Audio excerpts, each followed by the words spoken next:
Cameroon awaits the final results of Sunday's presidential election as observers give the process a tentative stamp of approval.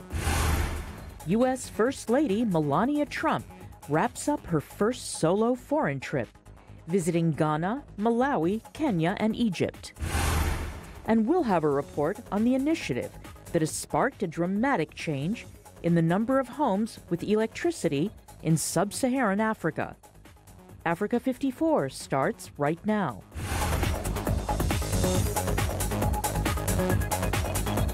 Good evening, I'm Esther Gidui. You are in for Vincent Makori. This is Africa 54. Cameroonian newspapers are describing the country's presidential election as largely peaceful and transparent on Monday, one day after voters cast their ballots. However, some candidates who ran against incumbent President Paul Biya have already warned of electoral fraud.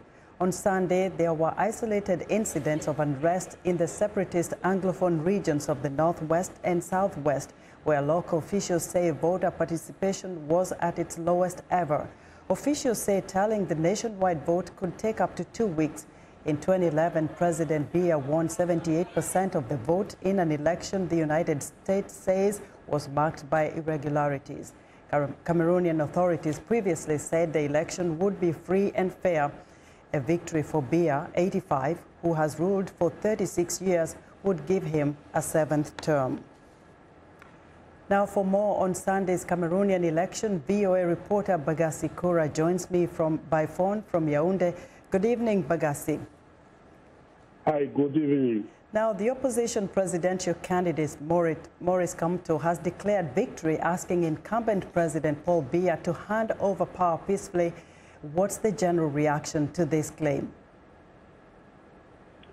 So, as he was speaking, I think his supporters who were in the room, around 40-50 people, started chanting, some dancing and screaming, saying that finally the power will change hand in Cameroon here. So they were really happy. They even took it to the street, but it was a small group of people.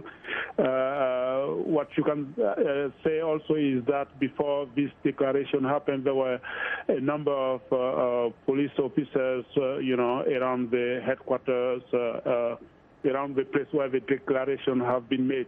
But immediately after the declaration, Issa Chiroma Bakari, who is the communication minister and also the government spokesperson, says this declaration doesn't mean anything at all, and that it shows that Maurice Kamto will face the full force of the law of the country. And also one of the leader of the ruling party, the Deputy Secretary General, Gregoire Owona, also said that this declaration is a total violation of the law and rule of Cameroon. Now, Bagassi, so what about the Electoral Commission? The Electoral Commission had said it would announce this, their final results about October 22nd. Have they reacted to Kamto's claim? No, they have not reacted today, but yesterday, the director of OLECAM, the Electoral Commission, says that he warned that no one should declare himself winner, or no one should give a result, and everybody should wait for the Constitutional Court, because the Electoral Commission itself doesn't give a result.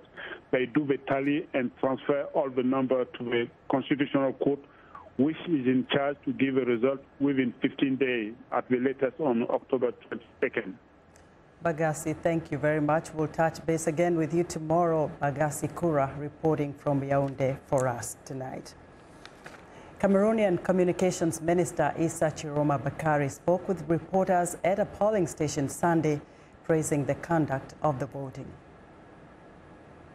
Today is a very important day, watershed, a turning point. The people, repository of the power, is about to decide as to who will preside over the destiny of our nation. I wish this to take place in a free and fairly manner. In my capacity as a politician and Minister of Communication, I'm very much proud to see that how huge the turnout of journalists, there were many of them. This is an indication that we have nothing to hide. We are an open society. Freedom is prevailing. And this competition is really very much important. There are 9 of them, and all range of ages. Cameroonians have the opportunity to choose. If they want the youngest, he's there, less than 40 years, or President Biya, 85 years. Then there will be no criticism, no critic at the end of it. He also cautioned candidates who are already claiming victory before the official results are announced. They are daydreamers, they are daydreaming, and let them understand one thing. Let them never shake and open the Pandora boxes, because they want to spread chaos in this nation. This will never take place, because 25 million of Cameroonians, they are ready to come together, to be united in order to prevent their ugly, innocuous, hidden agenda to take place. That was Cameroonian Communications Minister Issa Chiroma Bakari. Tragedy struck in the Democratic Republic of Congo on Saturday. At least 39 people were killed and more than 80 suffered serious burns after a fuel tanker collided with a vehicle. The country's Minister of Health says the accident occurred overnight Friday into Saturday in the village of Mbuta, about 130 kilometers from Kinshasa. An earlier announcement from a regional official had put the number of dead at around 50, with another 100 suffering serious burns. The health ministry says 20 people died on the site and another 19 died in hospital. Roads in the Central African nation are notoriously bad after years of war and neglect. President Joseph Kabila has announced 3 days of national mourning in honor of the victims and their families. Now, U.S. First Lady Melania Trump is back in Washington following a 4-nation tour of Africa. Egypt was Mrs. Trump's last stop, where she visited the pyramids and the Great Sphinx, accompanied by Egypt's Minister of Antiquities, Khaled Al-Anani, Minister of Tourism, Rania Al-Mashat, and Mustafa Waziri, Secretary General of the Supreme Council of Antiquities. Mrs. Trump also met Egyptian President Abdel Fattah el-Sisi and his wife, First Lady Entissa Mohamed Emir, at the presidential palace. She also stopped at U.S. Embassy in Cairo. Mrs. el-Sisi later accompanied the U.S. First Lady to the airport for her departure. Mrs. Trump's first ever visit to Africa was also her first extended solo international trip as First Lady. It included visits to Ghana, Malawi, and Kenya. Mrs. Trump's goodwill mission to Africa came after President Trump made disparaging comments about African nations. Patsy Widakuswara reports from Nairobi. Melania Trump came to Africa promoting her Be Best campaign, which focuses on children's social, emotional, and physical health. Thank you very much for your beautiful and warm welcome. It's nice to be here with you, and I have a book that I will read. The Lion and the Mouse. Did you hear about the book that before? Yes? That's a message that can resonate in Africa, where child and maternal health are huge concerns, including for Kenyan First Lady Margaret Kenyatta, who has her own campaign focusing on eliminating maternal deaths. Locals saw Trump's visit as a sign of support. It's a good opportunity for enhanced relations between Kenya and the U.S., especially since our First Lady in Kenya, Mrs. Kenyatta, she has programs relating to maternal health care, and I think it's something similar to what Melania is doing about early education. But some are suspicious of her motivation. I think this is more about making amends for her husband after the remarks he made about Africa. So they're trying to maybe find a way to slowly gain the trust or the favor of African leaders. Melania Trump's visit also focused on conservation efforts. It should not be expected to counter her husband's rhetoric, says analyst Vincent Kondowe. Well, generally, it's the general perception that Donald Trump does not have a clear view of what Africa stands for. You remember this other time he talked about a fictional African state, Nambia, was it something like that? It looks like he has got a broad view of what Africa stands for or what Africa is all about. And I gather that neither Melania Trump nor Donald Trump has been to Africa. So this is the first visit by the First Lady, the current First Lady, to Africa. So for me, this is a message of goodwill. While Trump's visit generally drew positive reviews, there was relatively little local media coverage ahead of her stops, in part because the White House released few advanced details.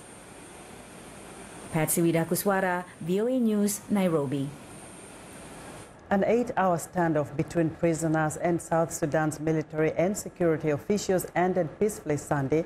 About 200 armed prisoners started protesting long jail terms without legal access at the National Security Headquarters prison, known locally as Blue House. The prisoners told VOA they were demanding due process and asked President Salva Kiir to honor his promise to release all political prisoners. They are now asking the International Committee of the Red Cross to step in and lead negotiations between them and the government. President Kiir last month ordered the release of all prisoners of war and detainees in accordance with the revitalized peace agreement. Staying in South Sudan, where citizens of the East African nation are still waiting to experience a lasting peace that will bring to an end a 5-year civil war, despite a recently signed and revitalized peace deal between warring parties. In their quest to promote peace, students from across South Sudan gathered on Friday on a sports pitch that was once a battlefield for a soccer tournament aimed at scoring a goal for peace. Players from Catholic University, St. Mary's College, Stafford International University, University of Juba, and Upper Nile University marched into the pitch in a show of unity. The Inter-University Sports for Peace tournament was organized by the United Nations mission in South Sudan to send a message that for South Sudanese youth, peace is the ultimate goal.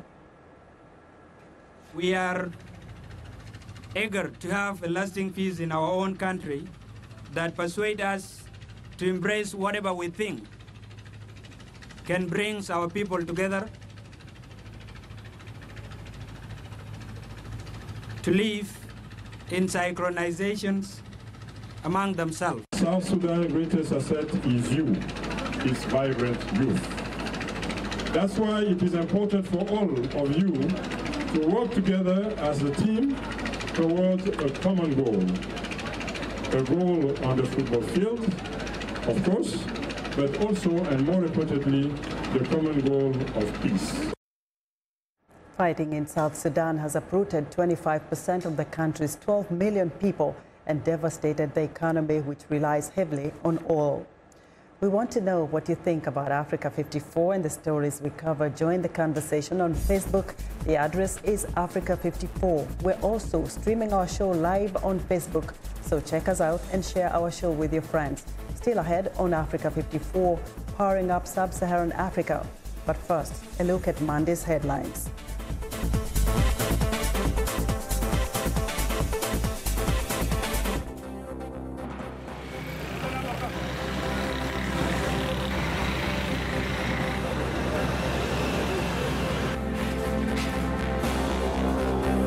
Accept your nomination to be the candidate of our great party, the People's Democratic Party.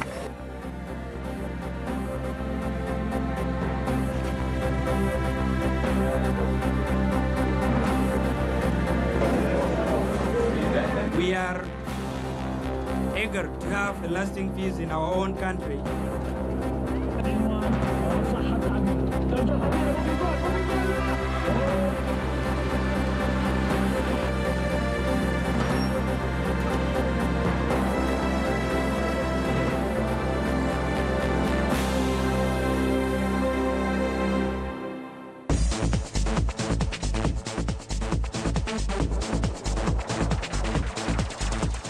The United Nations World Food Programme is handing over to the Kenyan government the school lunch program it started in the country 40 years ago.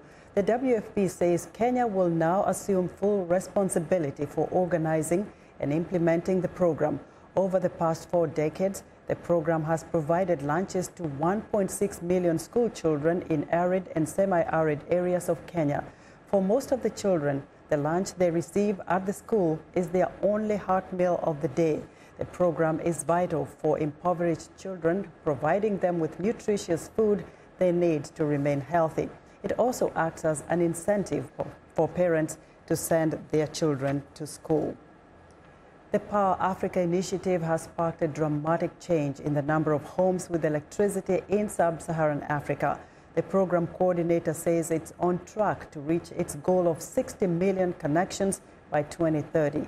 U.S. companies are taking part and have some star power backing them up. VOA correspondent Mariama Diallo reports. It's sobering news from the World Bank. Households in sub-Saharan Africa have the lowest rate of working electricity in the world. Former U.S. President Barack Obama vowed to change that and launched the Power Africa initiative 5 years ago. We're going to start by investing $7 billion in U.S. government resources. Fast forward to today, Power Africa coordinator Andrew Hertzkowitz says they've made a lot of progress. We've helped 9,500 megawatts of deals reach financial close. Over 50 million people have access to electricity for the first time. Speaking at Washington's Johns Hopkins School of Advanced International Studies, Hertzkowitz says Power Africa is on track to establish a total of 60 million electrical connections in homes and businesses by 2030. The initiative has more than 100 partners, including a number of U.S. companies that will make a lot of money helping to power Africa. There are companies like Rickley Hydro in Ohio that are selling parts and components for small mini hydro projects. You've got companies that are selling all kinds of parts and components that are being exported to Africa. Johannes Erpelanian, director of the Initiative for Sustainable Energy Policy at Johns Hopkins, invited Hertzkowitz to speak at the school. He says Africa has a ways to catch up to the rest of the world. So if you look at, for example, India, the electrification rate is now approaching 90% and it keeps climbing. But if you look at sub-Saharan Africa, we see a different pattern. He believes progress in Africa isn't happening fast enough, something U.S. entrepreneur Thomas Maibatat, who has a solar energy business in his home country of Eritrea, is working to change. We start with small solar, small lights for families, and then they grow out of it, and now they want big ones. So Africa is going to lighten up, that we know. The thing is, how do you go about it in the best and the smartest way? But Hertzkowitz says red tape, politics, and fickle governments have at times hampered the Power Africa initiative. The biggest challenge is when a government changes the rules of the game. So a company's been negotiating for a few years for a deal, and then suddenly, a government hears about something else and wants something different and then wants to renegotiate. He says that discourages potential investors. In Washington, Mariama Diallo, VOA News. Now to the United States. While President Donald Trump celebrates a major victory, the elevation of Brett Kavanaugh to the U.S. Supreme Court, Washington is bracing for political fallout after a bruising 50-48 Senate confirmation process that concluded 1 month before midterm elections. As VOA's Michael Bowman reports, the mobilization of liberal voters who oppose Judge Kavanaugh could be matched by an awakening of conservatives who rallied to defend him. And we believe this hearing should be postponed. I know this is an exciting day for all of you. A confirmation process that began with chaos and discord. Mr. Chairman, if we cannot be recognized, I move to adjourn. The American people. Mr. Chairman, I move to adjourn. And sparked weeks of protest, ended with Kavanaugh being sworn in as America's newest Supreme Court justice. Senators of both parties expressed anger and disgust over the spectacle they witnessed. This started downhill very quickly. The downhill slope that Schumer's put us on is really dealing with a demolition derby. This body has had a test, and we are failing that test. President Donald J. Trump! President Donald Trump hailed the outcome and predicted momentum for Republicans in the November elections. The only reason to vote Democrat is if you're tired of winning, right? Tired of winning. We want to win, win, win. Democrats, meanwhile, have a clear message for those who rose up in opposition to Kavanaugh. So to Americans, the so many millions who are outraged by what happened here, there's one answer: vote. If you believe the Supreme Court should uphold women's rights, vote. Fierce protests against Kavanaugh in Washington and other large cities suggest core Democratic voters are energized. But polling data indicate Republican constituencies also mobilized as Kavanaugh fought against allegations of sexual assault. Our base is fired up. We finally discovered the one thing that would fire up the Republican base, and we didn't think of it. The other side did it. The confirmation process forced a national dialogue on sexual misconduct that some believe will echo long after the midterm elections. The American people learned something, and they are speaking out because the times are a-changing. Others stress that America's institutions will survive the storm. The Senate and the country will get past this. We always do. Kavanaugh is expected to solidify a conservative majority on the Supreme Court, a body expected to stand above the political fray. Michael Bowman, VOA News, Washington.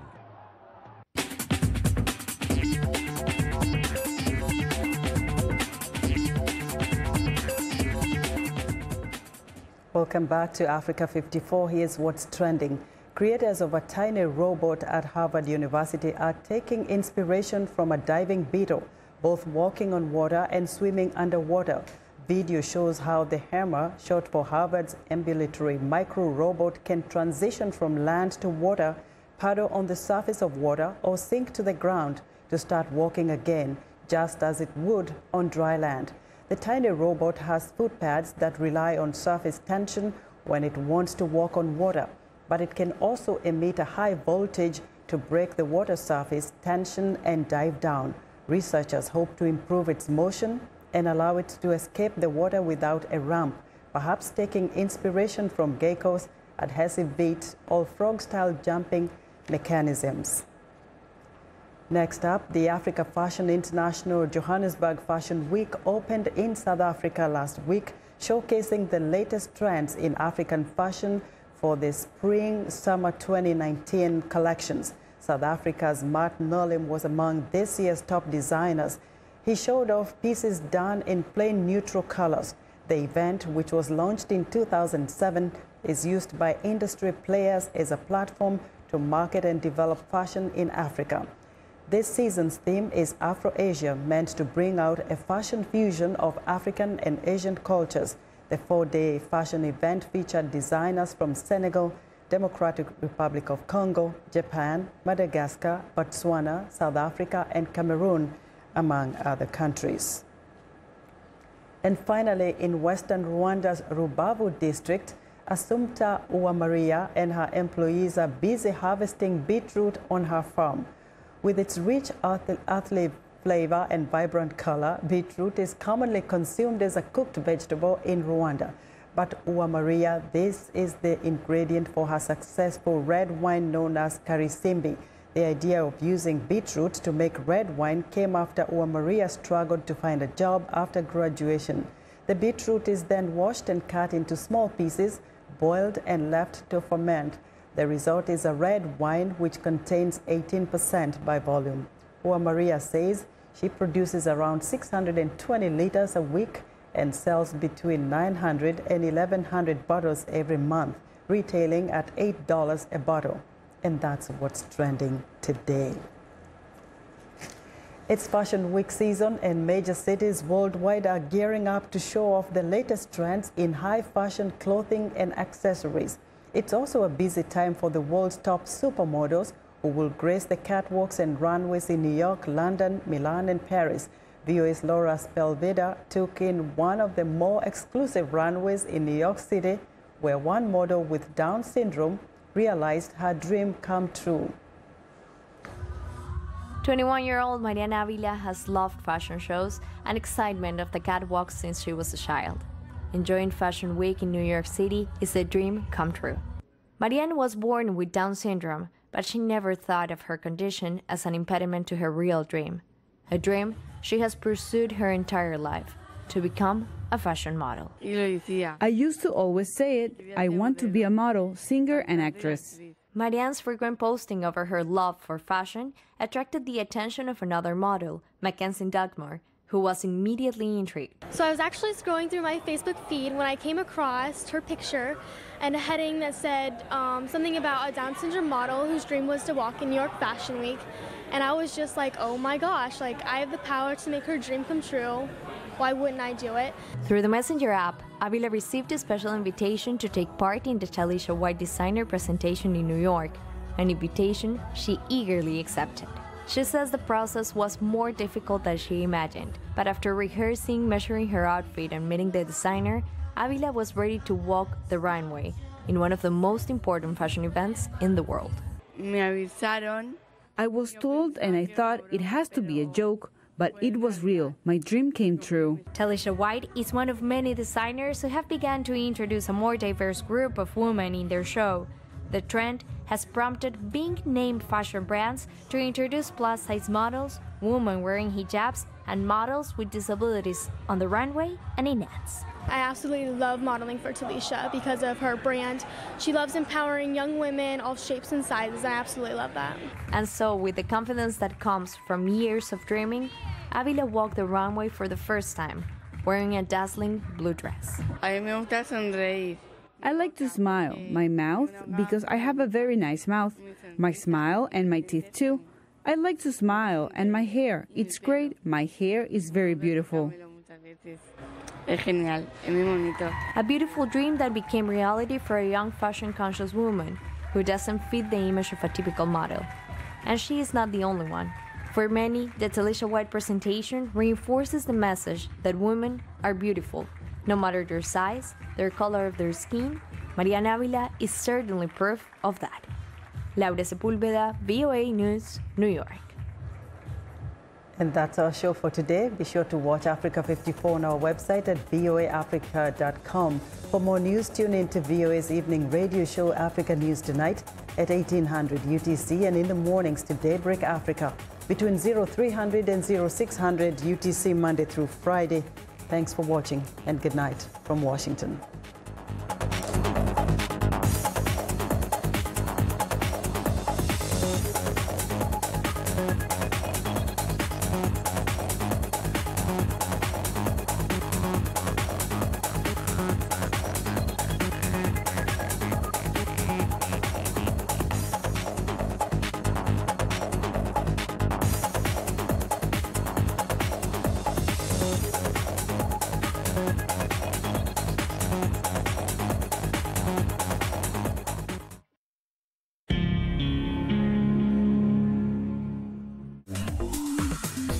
Welcome to English in a Minute. Woodwork is any part of a house or building that is made of wood. Crawl out of the woodwork. This expression sounds troubling. I won! I have the winning lottery ticket. Well, that's great. How much money did you win? I won $25,000. But please, don't tell anyone.